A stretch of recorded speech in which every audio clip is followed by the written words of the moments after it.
Assalamualaikum warahmatullahi wabarakatuh. Jumpa lagi bersama Miss Husnul di pelajaran fisika untuk mereview materi PTS genap volume 2. Silakan disimak baik-baik ya.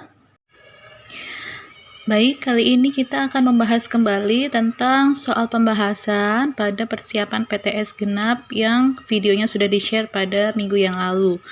Ya, soal ceritanya bisa dicek pada video sebelum ini. Jadi ini ceritanya, diketahui datanya ada rasio atau perbandingan massa A dan massa B itu adalah 3:1. Kemudian perbandingan energi kinetik A dan B-nya itu adalah 1:6. Terus apa lagi yang diketahui? Ada VA atau kecepatan di titik A itu adalah 1 meter per sekon. Yang ditanyakan adalah VB atau kecepatan di titik B.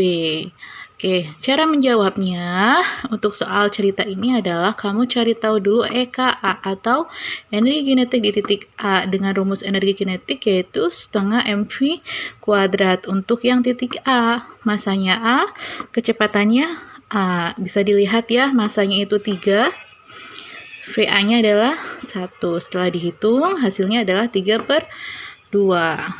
Ya, baru setelah itu kamu cari tahu EKB. EKB dengan rumus setengah mv kuadrat untuk titik B. Ya, massa B-nya dari soal itu kan 1. Kemudian VB-nya ini yang dicari tahu. Nah, di sini kenapa EKB-nya 6? Karena dari rasio di soal diketahui. EKB-nya adalah 6. Kita masukkan ke sini. Ya, jadi 6 sama dengan setengah 1 dikali VB kuadrat. Berhubung yang ditanyakan VB kuadrat, maka 1 kali 1 kan 1 dibagi 2. Nah, setengah yang ini, ketika pindah ruas, maka asalnya pembagian jadi perkalian. Ya, duanya asalnya di bawah jadi di atas karena pindah ruas. Sekali lagi karena yang ditanyakan adalah VB. Jadi 6 kali 2 adalah 12 kalau VB kuadrat. Ya kan, kuadratnya jangan sampai hilang. Nah, kalau mau ngilangin kuadrat dalam matematis maka kuadratnya hilang. Nah, yang sebelah sini dikasih akar angkanya. Jadi hasilnya adalah akar 12. Biarkan seperti ini. Ya, kecuali nanti kalau angkanya bagus, misalnya akar 9, oh berarti 3 hasilnya. Akar 4 berarti 2. Ya, itu untuk penjelasan soal tipe 1. Selanjutnya, ini ada soal tipe 2. Sekali lagi soal ceritanya silakan dicek pada video sebelum ini. Ya, dari data diketahui masanya 0,9 kg. Kemudian energi kinetiknya 360 Joule. Yang ditanyakan adalah H atau ketinggian.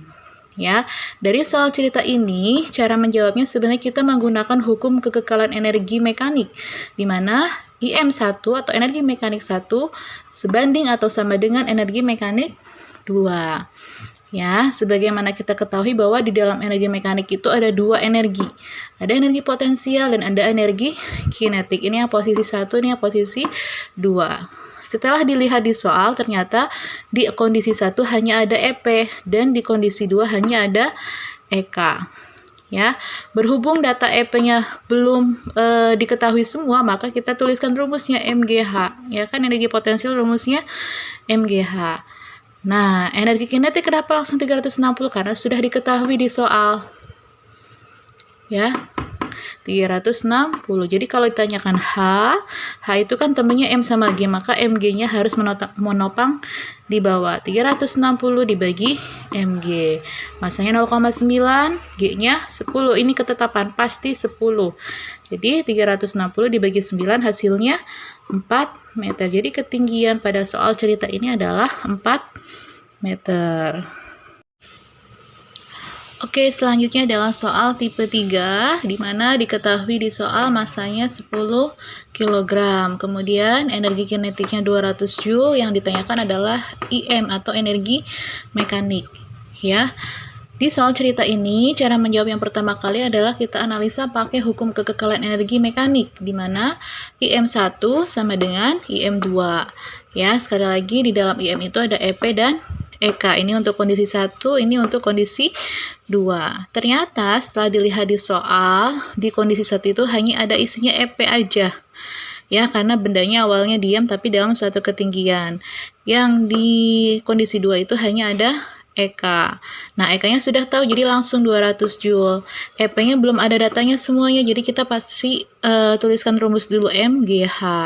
Berhubung yang ditanyakan H, maka MG ya temennya ini harus menopang di bawah. Makanya hasilnya 200 dibagi MG, masanya 10, G-nya 10, makanya jadi 100. 200 dibagi 100, hasilnya 2 meter. Ya, ini ketinggiannya. Setelah tahu ketinggian, maka kita bisa mencari energi potensial dengan rumus MGH itu tadi. Masanya 10, G-nya 10, H-nya tadi dari soal yang kita cari tadi ya 2. Jadi hasilnya 200 Joule. Ya, kemudian baru kita terakhir cari energi mekanik, yaitu penjumlahan dari EP dan EK.